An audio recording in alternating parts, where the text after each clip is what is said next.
కానుకల మీద ఆధారపడాలి, ఎందుకు హెచ్చరించాలి అనేవారు కొంతమంది ఉంటారు. వినరు. తెలుసా, మంచి మాట చెప్తున్నప్పుడు వినవలసినటువంటి ప్రసక్తానికి ఉండదు. వాటి మీద వారు మక్కువ చూపరు, విధేయత చూపరు. అట్టి జనాంగము నేటి దినాల్లో ఉన్నారు. దేవుడు గర్దిస్తున్నప్పుడు నువ్వు వినకపోతే ఏమి జరుగుతుందో దేవుడు మాట్లాడుతున్నాడు. చూడండి, సామెతల గ్రంథము 10వ అధ్యాయం 17వ వచనం. ఉపదేశమును అంగీకరించువారు జీవ మార్గములో ఉన్నారు. ఏమిటండి? ఉపదేశము, దేవుని యొక్క మాటలు, దేవుని యొక్క మాటల ద్వారా వచ్చేటటువంటి సారము నువ్వు విన్నప్పుడు నువ్వు జీవ మార్గములో నిలిచి ఉంటావు. వినకపోతే చెప్తున్నాడు. చూడండి, ఇక్కడ గద్దింపునకు లోపడని వాడు త్రోవ తప్పిపోతాడట. ఏం తప్పిపోతాడండి? గద్దింపునకు లోపడకపోతే, దేవుని మాటకు విధేయత చూపకపోతే, దేవుని మాటకు పక్కన పెడితే, నీ సొంత బుద్ధిని ఆధారం చేసుకొని బ్రతికితే, నన్ను ఎవరు చూశారండి? ఆవిడ చెప్పడం ఏంటండి? మనవాళ్ళు చెప్పే మాట ఏంటి తెలుసా? నా తండ్రి నన్ను చెప్పడండి. వీడెవరో చెప్తున్నాడు. అది నీ క్షేమం కొరకే సహోదరా. అందరితో దేవుడు మాట్లాడు. ఒక్కొక్క వ్యక్తిని ఏర్పాటు చేసుకుంటాడు, ఆయన పంపిస్తాడు. సంఘము సరి అయిన రీతిలో లేదు. సంఘము దారి తప్పి తిరుగుతున్నారు. సంఘములో క్రమము లేదు, సంఘములో పద్ధతులు బాగోలేదు అనేటప్పుడు దేవుడు ఒక దైవతుల్ని పంపిస్తాడు, గద్దించడం ప్రారంభిస్తాడు. అది నాది అని నువ్వు తీసుకుంటే ఆశీర్వాదానికి లోనవుతావు. నాది కాదు అనుకుంటే త్రోవ తప్పి ఏమైపోతారు తెలుసండి?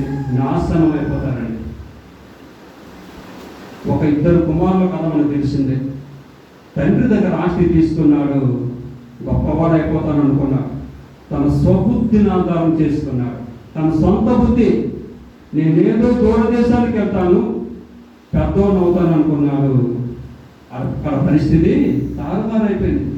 త్రోవ తప్పిన వాడైపోయాడు. ఏ త్రోవలో నిలవాలో తెలియదు, ఏ త్రోవ గుండా ఇంటికి చేరాలో తెలియదు. ఆకలి కొట్టున్నప్పుడు ఆహారం తీసుకునే స్థితి కూడా లేని పరిస్థితి వచ్చింది ఆయనకి. దేవుని మాటకు నువ్వు లోపడకపోతే, దేవుని గద్దెపులకు లోపడకపోతే, పెద్దవాళ్ళు చెప్పే మాటలు వినకపోతే నువ్వు త్రోవ తప్పిపోతావు. నీ మార్గము వచ్చే మార్గంగా ఉండిపోతుంది. ఎంతమంది చెప్పినా వినకపోతే అకస్మాత్తుగా నాశనం తప్పిస్తుంది అని వాక్యం తలపిస్తుందని పలుమార్లు గద్దిస్తాడు దేవుడు. నువ్వు స్థిరపడతావేమో, నువ్వు బాగుపడతావేమో, నువ్వు మంచి మార్గంలో ఉంటావేమో, తనతో ఐక్యమవుతావేమో దేవుడు పలుమార్లు గద్దిస్తాడు. ఆ గద్దింపుకు నువ్వు లోపడకపోతే నీ జీవితముకు అసమాధానము, అసంతృప్తి అవే మిగిలి ఉంటుందండి. దీవెన పడదు, ఆశీర్వాదం ఉండదు, మంచి జీవితము ఉండదు. మరొక మాటను కూడా చూద్దామండి. గ్రంథము 15:10. మార్గము విడిచిన వారికి కఠిన శిక్ష కలుగును, గద్దింపును ద్వేషించు వారు మరణము నందుదురు. ఏమంటండి? దేవుడు చెప్తున్న మాటలే పని. ఏమని చెప్తున్నారు? మార్గము విడిచిన వానికి కఠినమైన శిక్ష ఉందట. ఏ మార్గము? యేసు చూపిస్తున్నటువంటి జీవ మార్గంలో నువ్వు విడిచావు.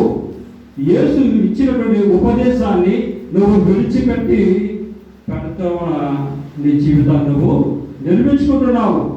నీకు కఠినమైన శిక్ష వస్తుంది. అలాగనే గద్దింపునకు ద్వేషిస్తానంటాడు. ఏం చేస్తాడండి? గద్దింపు ద్వేషిస్తాడు. ఇందాక చెప్పాను కదా, వీడు నాకు చెప్పడం ఏమిటి, నేను వినడం ఏమిటి, నాకు తెలియదా నా బతుకు అనేవారు చాలామంది ఉన్నారు. సమాజంలో ఎక్కువ మంది వేరే ఉన్నారు. అలాంటప్పుడు నీ జీవితము మరణములోనికి వంతుగా నిలబడవలసి ఉంటుంది అంటున్నాడు అక్కడ. వారు మరణము నొందుదురు. అంటే ఆఖరి దశకు వచ్చేసారు. ఎక్కడ చేరుకోవాలో వారంతట వారే మార్గాన్ని సిద్ధపరిచేస్తున్నారు. అందుకే గద్దింపులో వారు ఏం చేస్తున్నారు? ద్వేషిస్తున్నారు, ఎత్తిస్తున్నారు, ఎత్తి చూపుతున్నారు. చెప్పడం ఏంటండి? నాకు ఎవరితో మాట్లాడతారు? దేవుడు యేసుప్రభు నేరుగా మీతో వచ్చి మాట్లాడతారా? ఒక వ్యక్తిని ఏర్పరచుకుంటాడు. ఆ వ్యక్తి ద్వారా మీకు ఈ ఉపదేశాన్ని అందిస్తాడండి. దేవుడు ఉన్నతుడు. తను ప్రేమించే వారికి ఆస్తికర్తలుగా చేయడానికి దేవుడు ఏం చేస్తున్నాడండి? తను ప్రేమించే వారిని గద్దిస్తాడట. శిక్ష కూడా అమలు చేస్తాడు. ఆ గద్దింపుకు లోబడితే నువ్వు దీవెన పొందుకుంటావు. 2 మాటలు చెప్పి ముగిస్తాను.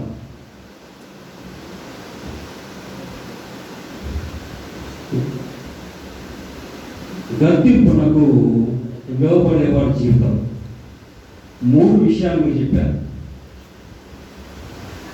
ఇప్పుడు గద్దింపు ఏం కావాలండి? లోబడేవాడు కావాలి. సామెతల గ్రంథము 13వ అధ్యాయం 18వ వచనం. గద్దింపు లక్ష్య పెట్టువారు ఘనతనందును. ఘనపరచబడే జీవితం, అనేకుల మధ్య హెచ్చించే జీవితం. ఎందుకు? దేవుని మాటకు నువ్వు లోబడుతున్నావు. దేవుడు హెచ్చరిస్తున్న వేళ నువ్వు విధేయత చూపుతున్నావు. అందుకు నీ జీవితము ఘనపరచబడిన వారి సంఖ్య, ఘనపరచబడుతున్న వ్యక్తిగా నువ్వు సమాజంలో విలువలను పొందుకుంటావు. లేదనుకోండి, నిత్య నాశనానికే దారితీస్తుంది. మనం ఏం చేద్దాం? గద్దెంపును లోపడతాం. గద్దెంపు లోపడే వారికి దేవుడు హెచ్చిస్తారండి. దేవుడు గద్దెంపును ద్వేషించే వారు మాత్రము మరణము పొందుకుంటారు. మనం ఏం చేద్దాం? దేవుడు గద్దిస్తున్న వేళ, దేవుడు హెచ్చరిస్తున్న వేళ మనము ఆ మాటలకు విధేయత చూపుతాం, లోపడతాం. మరొక మాట చూద్దాము.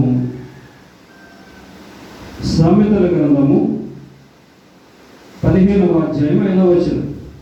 గద్దింపులకు లోబడేవాడు బుద్ధిమంతుడగును. ఏమవుతాడండి? ఎప్పుడైతే దేవుడు గద్దిస్తున్నాడో, ఎప్పుడైతే దేవుడు హెచ్చరిస్తున్నాడో, నీ జీవితము ఇది కాదు, మలినమైన నీ జీవితము, మురికి వంటి నీ జీవితము, పాపముతో కూడి ఉన్న నీ జీవితము అని ఎప్పుడైతే దేవుడు గద్దించడం ప్రారంభిస్తాడో, నువ్వు లోబడితే ఒక బుద్ధిమంతుడుగా తయారవుతావు. లేదనుకోండి, నిత్య నాశనానికి ఆశీర్వాదాలు ఉండవు. గద్దింపు లోపడకపోతే ఆశీర్వాదాలు ఉండదండి. మనం ఏం చేస్తున్నాం? ఏం చేద్దామండి? దేవుడు గద్దించి వేళ, దేవుడు మాట్లాడుతున్న వేళ హెచ్చరిస్తారండి. దైవజంలో నిలబడతారు. దేవుడు హెచ్చరించడం ప్రారంభిస్తారు. హెచ్చరిస్తున్నప్పుడు మనం ఏం చేయాలి? లోపడాలి. లోపడకపోతే దేవుడు దీవెనలు కోల్పోతాం. మనం ఏం చేద్దాం? దేవుని మాటకు విధేయత చూపడతాం. ఎవరి మాట కాదండి, మనుషుల మాట కాదు, దేవుడి మాటలే. నువ్వు గద్దింపుకు లోపడకపోతే కొన్ని సందర్భాల్లో కుటుంబంలో పెద్దవాళ్ళ ద్వారా గద్దింపు వస్తాయి. తెలుసా మీకు? అమ్ముడు, నీ జీవిత విధానం ఇది కాదు, నువ్వు పాపములో జీవిస్తున్నావు, నీ నడకలు పాపపు నడకలు, నీ జీవితం సరి అయినది కాదు అని కుటుంబంలో పెద్ద వ్యక్తి గద్దిస్తున్నారు అనుకోండి. ఇది నా భవిష్యత్తుకు పనికొచ్చింది, నా జీవితానికి పనికొచ్చింది అని నువ్వు సరి చేసుకొని లోబడితే నీ జీవితము ఆశీర్వాదానికి లోనవుతుంది. లేదనుకోండి, నువ్వు నాకు చెప్పొచ్చేదే ఉంది, నేను కష్టపడుతున్నాను, నేను బతుకుతున్నాను, నేను కష్టపడి తీసుకొచ్చిన సొమ్ముతోనే ఎంత చేస్తున్నాను అనుకో. నిన్ను నువ్వే మేకప్ చేసుకుంటే, నిన్ను నువ్వే మోసపరుచుకుంటే బలమైనటువంటి దేవుని ఎదురు వచ్చే శిక్షకు నువ్వు పాత్రుడైపోతావు. నిర్ణయం ఎవరండి? మనదే. దేవుడు గద్దిస్తాడండి. గద్దించేటప్పుడు లోపల దేవుడు మోషేని పంపించాడు ఫరో దగ్గరికి. నాయన మీరు వెళ్ళి తండ్రి అయిన దేవుని ఆరాధిస్తాము అనేటప్పుడు 10 రకాలైనటువంటి ఏం చేస్తుంటే అభ్యంతరాలని తెలిపాడు ఫరో. 10 రకాలైనటువంటి అభ్యంతరాలు, 10 రకాలైనటువంటి తెగుళ్ళు పంపించాడు దేవుడు ఆ ఊరి మీదకి. వీడు మాటకు లోపడడం లేదు, దేవుడికి భయపడడం లేదు. దేనికి భయపడతాడో అనుకుని దేవుడు మరణాన్ని పంపించాడు. దేన్ని పంపించాడండి? మరణాన్ని పంపించాడు. ప్రియులారా, దేవుని మాటకు లోపడదాం. దేవుడు హెచ్చరిస్తున్నప్పుడు మన జీవితాలు, ప్రభువా ఈ జీవితం నాది, నన్ను సరిచేయి. మనకు దిద్దుబాటు అవసరం అని తెలుసా? ప్రతి ఒక్కరు దిద్దుకోవాలి, ప్రతి ఒక్కరు సిద్ధపడాలి. ఇవన్నీ మానవుని యొక్క జీవితంలో ముఖ్య ఘట్టం. మనము గద్దెంపులో పడతాము. గద్దెంపు మనకు ఆశీర్వాదాన్ని ఇస్తాయి, ఘనతని ఇస్తాయి. మంచి వివేకవంతులుగాను బుద్ధిమంతులుగా దేవుడు మనకి తీర్చిదిద్దుతాడు. దేవుడు తన పరిశుద్ధ వాక్యమును తన వినికిడిలో దీవించి ఆశీర్వదించును గాక. ఆమేన్.